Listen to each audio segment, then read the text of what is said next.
Tense आज हम present continuous tense के बारे में पढ़ेंगे। कल आपको प्रेजेंट इंडेफिनिट टेंस के बारे में बताया, तो आशा है कि आपने समझ में आया होगा। अगर कोई फिर भी प्रॉब्लम है तो आप कमेंट बॉक्स में अपनी क्वेरीज डाल सकते हैं, हम उसका आंसर जरूर देंगे, कोशिश करें। तो आज का टेंस है प्रेजेंट कॉन्टिन्यूस टेंस। प्रेजेंट का मतलब है वर्तमान में, कॉन्टिन्यू मतलब जारी रहना, टेंस काल या समय। वर्तमान समय में बोलने के समय चल रही क्रिया के लिए इस टेंस का प्रयोग करते हैं।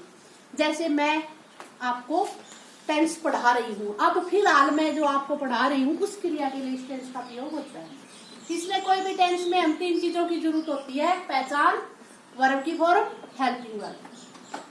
तो देखिए इसमें पहचान क्या है, आपको क्लियर दिख रहा होगा ब्लैक बोर्ड पे। जिन वाक्यों हिंदी में जिन वाक्यों के अंत में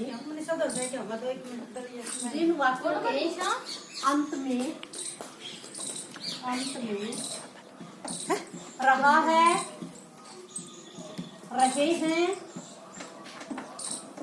रहा हूँ, रही हूँ इत्यादि आए,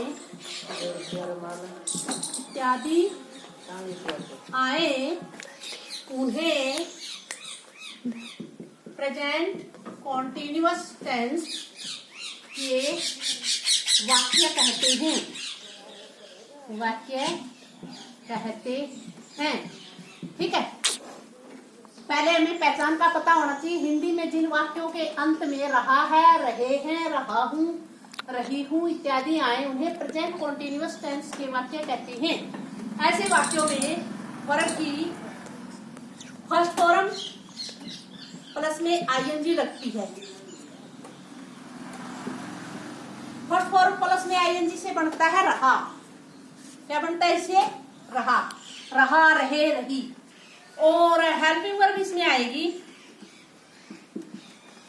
हेल्पिंग वर्ब हम तीन तरह की हेल्पिंग वर्ब आती है, जैसे इज, एम और आर।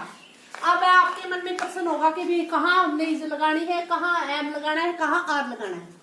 हमने सब्जेक्ट देखना है। मैंने सब्जेक्ट के बारे में सारा subject, object, helping verb, verb की फॉर्म के बारे में डिटेल में प्रेजेंट इंडेफिनिट टेंस में बताया था। इसमें भी बता देती हूँ।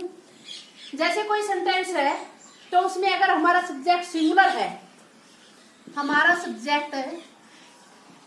अगर हमारा सब्जेक्ट है तो हम लगाएंगे हेल्पिंग वर्ब इज। अगर हमारा प्लूरल सब्जेक्ट है, अगर हमारे सब्जेक्ट है तो हम लगाएंगे आर। और अगर हमारा सब्जेक्ट आई है, आई के साथ हम लगाएंगे एम। ठीक है, ये नियम आपने याद रखने हैं, तो फिर ऐसी कोई दिक्कत नहीं होगी कि आपको समझ में ना आए। Helping verb is, am, are एक लगानी है, या इज या एम या आर। आप सब्जेक्ट को देखोगे। अब मैं जैसे कुछ वाक्य बना रही हूँ, डस्टर देना बच्चों। हाँ, मिल गया। ये पहचान आपने नोट कर ली होगी शायद। इतना ही इरेज करूंगी ताकि आप थोड़ा सा नोट कर सकें। ठीक है, इसमें पहचान हमारी रहा है, रहे हैं, रहा हूं, ये हमारी पहचान है। अब देखिए मैं कुछ वाक्य बना रही हूं, जैसे मैं पाठ पढ़ा रहा हूं। अब जैसे देखिए बोलने की समय यह कार्य चल रहा है या पाठ पढ़ा रही हूं, एक ही बात है। कोई भी सेंटेंस बनाओ, मैं पाठ पढ़ा रही हूं, तो यहाँ काम को कौन कर रहा है? मैं। तो सब्जेक्ट है आई। अगर हमारा, मैंने बताया था, अगर हमारा आई सब्जेक्ट है तो उसके साथ हम हेल्पिंग वर्ब एम लगाएंगे। I am. पढ़ाने को क्या बोलते हैं? टीच।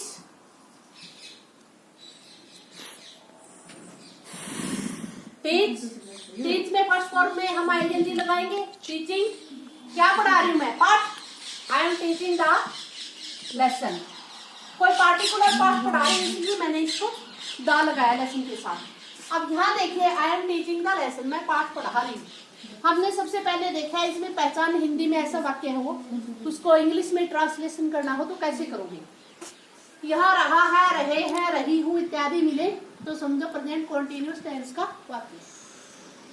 फिर हमने इसको बनाना है तो देखना है रहा किससे बनता है, वर्ब की फर्स्ट फॉर्म प्लस में आईएनजी से रहा बनता है। ठीक है, हूँ इत्यादि ये कैसे बनते हैं, इज एम आर से बनते हैं। तो यहाँ से भी छोटे छोटे टुकड़े करके आप इनको याद कर सकते हो। अब यहाँ देखिए हमारा ये क्या चीज है, काम को पूर्ण कर रहा है सब्जेक्ट। सब्जेक्ट कौन होता है, कर्ता, काम को करने वाला। एम क्या है इसमें, हेल्पिंग वर्ब है।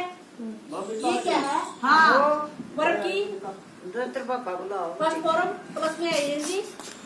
और डालेशन क्या है हमारा, ऑब्जेक्ट है। डालेशन क्या है, ऑब्जेक्ट। ठीक है, कोई डिस्टर्बेंस तो नहीं हुई। आई एम टीचिंग का लेसन इसमें क्या है, ये हमारा सब्जेक्ट है। एंड हेल्पिंग वर्ब है, टीचिंग फर्स्ट फॉर्म प्लस में टीच में आईएनजी जुड़ा हुआ है, डालेशन ऑब्जेक्ट। ये हमारा सेंटेंस स्ट्रक्चर है। अब देखिए इसको नेगेटिव सेंटेंस कैसे बना रही हूँ मैं। ये नीचे वाला आपने शायद नोट कर लिया होगा या समझ लिया होगा अच्छे से। मैं इसको इधर कर देती हूँ।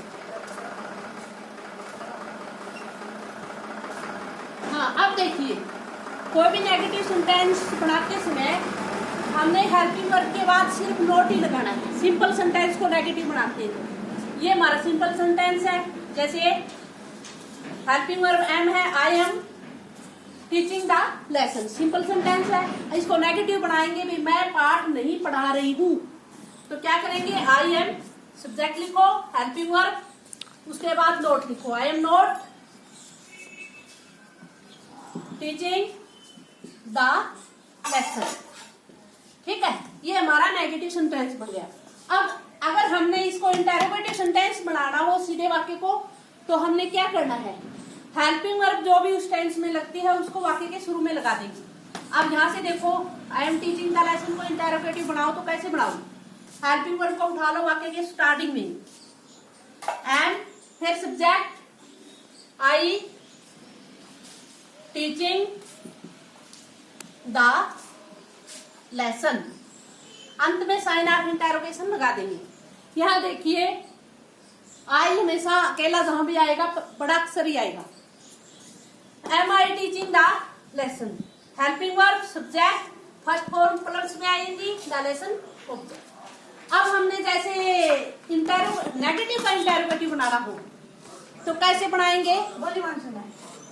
तो नेगेटिव का इंटरोगेटिव बनाएंगे तो कैसे बनाएंगे, तो अब जैसे इसको बनाएंगे, इसको सीधा यहाँ से देखो, I am not teaching the lesson, इसको इंटरोगेटिव बनाओ, एम को उठा लो, am I not teaching the lesson. अब ये इंटरोगेटिव भी है, नेगेटिव है, वही साइन ऑफ इंटरोगेशन लास्ट में लगा देंगे। ये इस तरह से हमारे 4 प्रकार के सेंटेंस हो गए और हमने इसको कंप्लीट कर लिया। बाकी और तरह के विभाग के, जैसे यहाँ तो हमारा सब्जेक्ट आई था, अगर हम दूसरी तरह का सेंटेंस बनाए, जैसे बच्चा पढ़ रहा है, बच्चा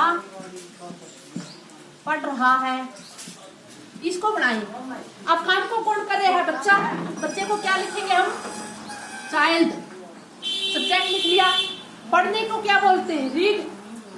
और क्या है, बच्चा है, सिंगुलर है, प्लूरल, सिंगुलर, तो चाइल्ड इज रीडिंग। अब हमारे पास ऑब्जेक्ट नहीं है भी, क्या पढ़ रहा है। अगर ऑब्जेक्ट लगाना हो, बच्चा पाठ पढ़ रहा है, child is reading the lesson, ऐसे भी कर सकते हैं। बच्चा पढ़ रहा है तो यहाँ तक बना देंगे, अगर लेसन पढ़ रहा है तो द लेसन अंत में उसको। अब इसी सेंटेंस को नेगेटिव बनाना हो तो वही, child is not reading the lesson. ठीक है, ऐसे बन जाएगा। इंटरोगेटिव सेंटेंस बनाना हो तो हेल्पिंग वर्ब को वाक्य के शुरू में लीजिए, is child reading the lesson. अब नेगेटिव सेंटेंस को इंटरोगेटिव में बदलो, is child not reading the lesson. ये इस तरह से हमारे 4 प्रकार के सेंटेंस बन जाएंगे। अब हमने आई का भी बना लिया, सिंगुलर सब्जेक्ट था हमारा, इसलिए हमारी हेल्पिंग वर्ब इज आई। अब अगर ऐसे चिल्ड्रन लगाए हम यहाँ, अगर हमने ये करना हो, बच्चे पढ़ रहे हैं, तो इसको कैसे बनाएंगे? चिल्ड्रन अब हमारा बहुवचन हो गया सब्जेक्ट, तो इसके साथ हम हेल्पिंग वर्ब लगाएंगे are. Children are reading the lesson, the lesson, बच्चे पाठ पढ़ रहे हैं, या स्टूडेंट्स कहते हैं तो students are reading the lesson. आप किसी तरह के वाक्य बना सकते हैं, सिर्फ आपको रूल का पता होना चाहिए। जैसे हमारा सब्जेक्ट सिंगुलर है तो हम हेल्पिंग वर्ब इज लगाएंगे, प्लूरल सब्जेक्ट है तो हेल्पिंग वर्ब आर लगाएंगे, अगर हमारा सब्जेक्ट आई है तो एम लगाएंगे, वर्ब की वही फर्स्ट फॉर्म प्लस में आईएनजी रहेगी। ये हमारे रूल कंडीशन थे। अब इस टेंस का प्रयोग कहाँ करना होता है? आप कहोगे जी हमें वर्ब की फॉर्म बढ़नी हो, उसमें भी कुछ संकेत आपको चाहिए। जैसे यहाँ देखिए,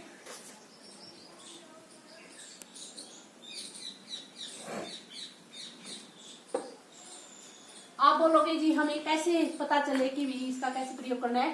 प्रेजेंट कॉन्टिन्यूअस टेंस, प्रेजेंट वर्तमान में, कॉन्टिन्यू जारी रहना, वर्तमान में बोलने के समय चल रही क्रिया के लिए इस टेंस का प्रयोग होता है। इसमें कुछ संकेत है, जैसे नाउ, नाउ, या लुक, देखो, द स्मोक इज कमिंग, धूम्रपान, धुआं आ रहा है।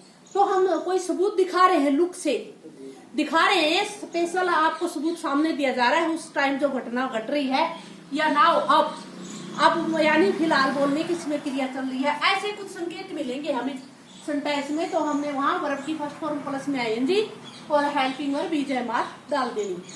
सिंपल सा तरीका है, वेरी इजी है। मैं एक्सरसाइज भी करवाऊंगी, अगर आपको दिक्कत हो तो एक्सरसाइज की प्रैक्टिस भी मैं करवा दूंगी। पहले आप इन नियमों को समझिए। धन्यवाद बच्चों वीडियो देखने के लिए, और लाइक और सब्सक्राइब करना ना भूलें अगर आपको वीडियो पसंद आई तो। Thank you.